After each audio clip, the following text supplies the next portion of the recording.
One of those who concluded that the alien presence on our planet is driven by the need for the human soul is Nigel Kerner. He has written 2 books on the subject.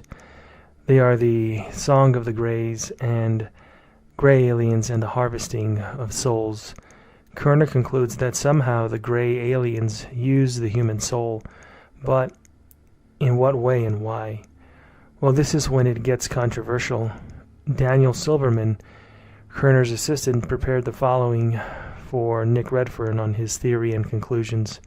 He stated that Kerner, quote, went on to delineate a fascinating concept, explaining that a soul might be a derivational information field that comes out of a natural cadence that came into the universe with the Big Bang. This field holds the power to maintain information in what he calls a morphogenic electrospatial field with an eternal scope of existence in whatever form circumstances allow. The soul is thus an ancestral, contiguous, and coherent mechanism for holding information. Nigel argued that if the Greys are an artificially created and manufactured robot or some kind of an artificial life form, then they would find our facility for soul an analog of their own creators. This would be an analog that they would want to try to combine with their own natures themselves. The Greys, he argued, were synthetic biological programmed artificial intelligent machines sent out here as superintelligent robots, and they are far more advanced than anything that has been created by humans and were sent out to explore the universe. They are, however, subject to wear and tear, as indeed are all atomically derived entities, through the second law of thermodynamics, which drives them to greater and greater states of decay with time. A non-atomic property, however, such as a soul, is immune to this second law of thermodynamics. Thus, this property was their ultimate goal, their holy grail, to say the least. It was a property that they could never know or understand in its own terms, as they are purely artificial creations. Their only perception of it was the effect it had on the atoms, the difference, in other words, between a natural living entity and their artificial state. Ironically, what these artificial intelligent entities are seeking is eternal survivability. The Greys and any physical life that they might reconstitute from DNA codes they carry on behalf of their creators cannot access a state beyond death. They have no soul. They cannot be born. They are trying to use us as a bridge into the soul, writing their programs into us through genetic engineering and implantation so that through us they can tap into an eternal existence, end quote. It's notable that far more than a few people in the field of alien abduction have commented on this soul-reaping program of the aliens. Whitley Strieber, the author of the 1987 best-selling book Communion, came to believe that the human soul was an integral part of the alien abduction experience. He concluded that the visitors had the ability to manipulate the soul, even to recycle it into newborns. Strieber is not the only writer and researcher on the alien abduction issue to have made this deep connection between the phenomenon of alien abductions and the human soul. Another was the late Dr. John E. Mack, a Harvard University professor who was killed by a drunk driver in London, England in the year 2004. Mack wrote 2 books on the subject, Abduction and Passport to the Cosmos. One of Mack's many patients was a man named Greg. He told Mack of an experience of the abduction type, but not with the typical small, large-headed, black-eyed aliens that had become known as the Greys. Greg's encounter was with tall, scaly creatures that resembled monsters in the Universal Studios classic movie of 1954, The Creature from the Black Lagoon. In UFO terminology, they would be known as reptilians. Greg confided in Mack that he felt the lizard people he encountered were trying to extract his soul from his physical body. Another of Mack's patients, Isabel, talked of aliens that can fool you into handing over your soul. It's also worth noting the experience of Sergeant John Healy of the U.S. Army Reserve. One night on October 18th of 1973, he encountered a brightly lit UFO as he and his colleagues were on board a UH-1H helicopter. rapidly closing in on the Cleveland, Ohio airport. In the aftermath of the encounter, which in essence was a near collision between two craft, Healy had several weird out-of-body experiences, as he told to a UFO investigator, Jeannie Zeidman. It was, he explained, as if he was dead in his bed, and that his spirit was above him, staring down at his sleeping form in his bed.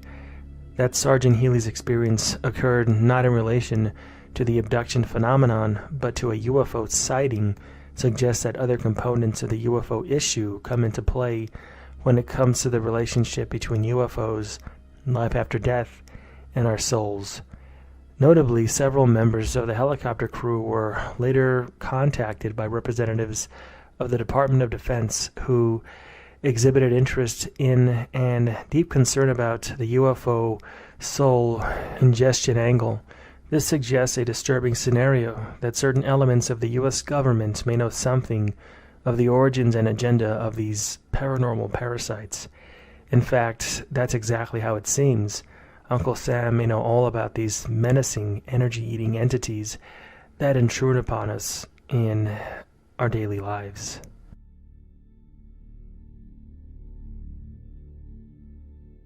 When Whitley Strieber's book Communion was published back in 1987, it became a huge hit, and not just with the UFO research community, but with the entire swath of the public too. Even the mainstream media paid the book a great deal of attention, in part due to the fact that Strieber was already a very successful writer in horror fiction. His 1978 novel, The Wolfen, for example, was made into a successful movie in 1980. The massive attention shown to Communion was something that ufologists had seldom seen before, if ever. Largely, the UFO community speaks to itself and to nobody else. Strieber changed all of that, and practically almost everything overnight dealing with UFOs. And Strieber changed something else too. Whereas most authors of books on the subject of alien abduction in the 1980s focused solely on the extraterrestrial scientists here to steal our human DNA angle, Strieber did not. Certainly Strieber dug deeply into this issue. However, he certainly did not shy away from some other far more controversial aspects of his own experiences with what he termed not aliens or extraterrestrials, but as visitors. It was a term Strieber used for a very good reason. He was not at all sure that his captors were indeed aliens, in the way we interpret the word at least. Perhaps, he suggested, they represented something so strange that they are completely beyond our current comprehension.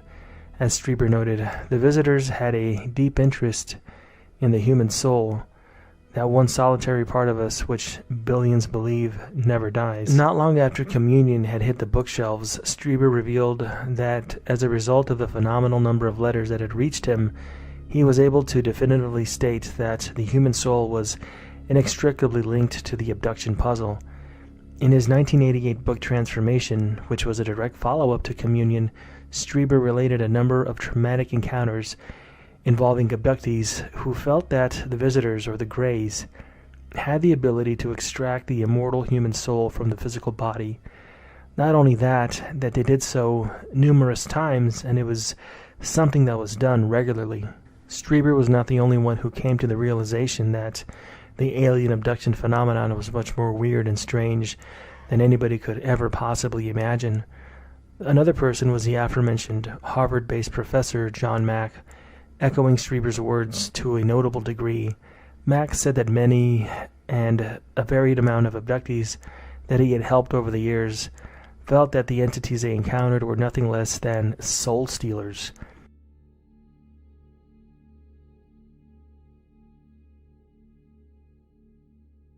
Very recently, UFO investigator Raymond Fowler made the following statement, quote, "In my early days as a UFO investigator, I would throw away UFO reports that contained paranormal phenomena on the proverbial wastebasket. My opinion, etched in the halls of Congress, was that UFOs were machine-like physical craft from another star system. However, as time went by, I watched in dismay as several respected UFO researchers moved from a physical to a psychic interpretation of the UFO phenomenon.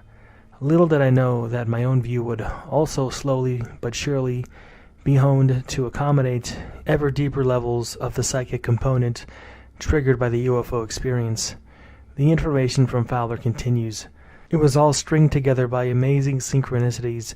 I became obsessed one after the other with UFO abductions, out-of-body experiences, near-death experiences, after-death communications, quantum physics, and the time-slip phenomenon. Studies of these phenomena led me to the startling conclusion that they and the UFOs are interconnected and are all a part of one encompassing metaphenomenon.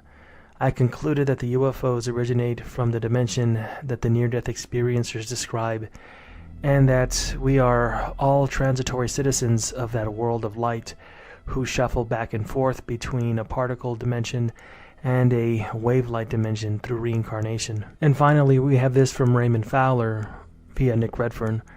The UFO abductions reflect UFO entities monitoring and caring for the human particle form in preparation for their metamorphosizing by out-of-body experiences into a new body of light in the afterlife dimension. The robed human-appearing entities that greet near-death experiencers at the world of lights appear to be controlling this process and to be generally related to humans. Physical life experiencers, on the other hand, reflect physical humans returning and repeating this process by reincarnation as part of a natural, constant, interbalanced exchange between matter and energy, between particle and wave.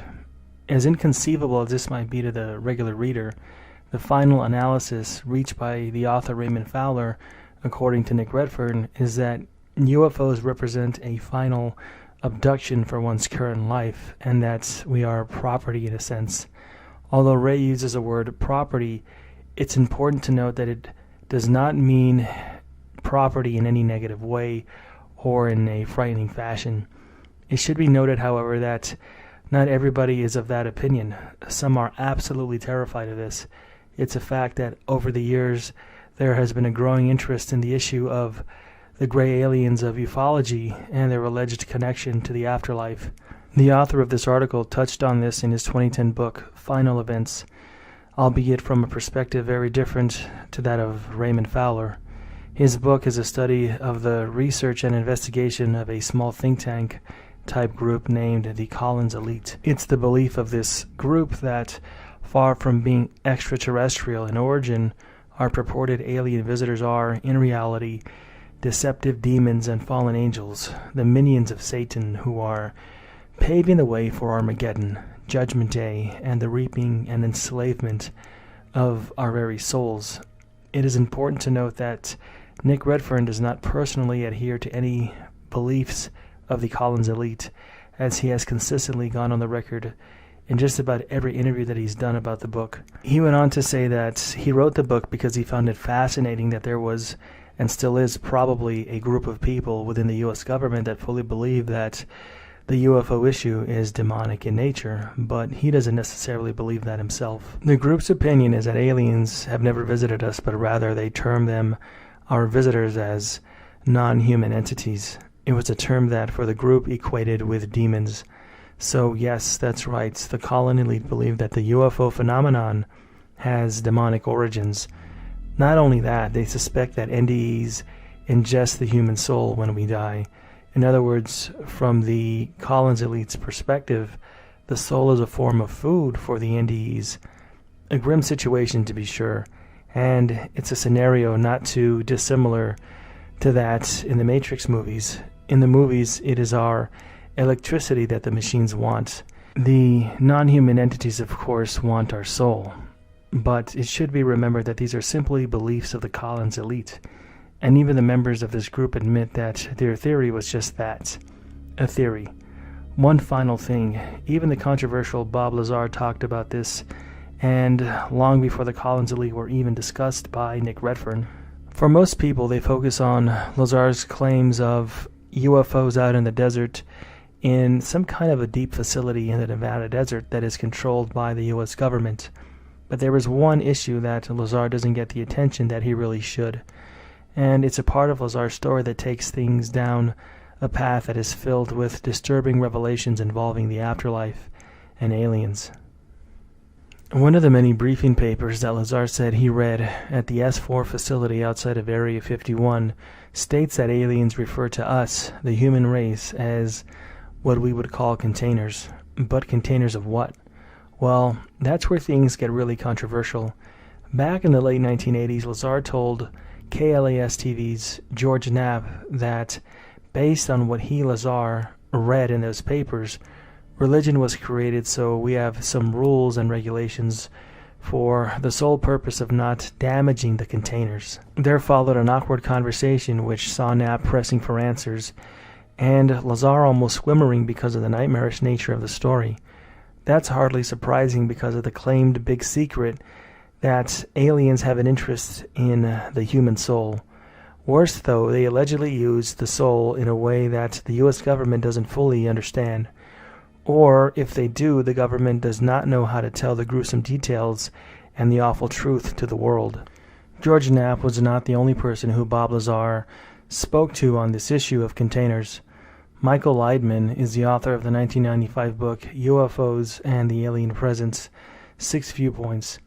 He also questioned Lazar on this controversial dominated aspect of the story of Lazar and Area 51. Lazar added a bit more to the story when speaking to Leidman, as the latter acknowledged in his book. He noted that Lazar said the containers were extremely unique, and that they were very difficult to find, and that the biggest UFO-themed secret of all revolved around our souls.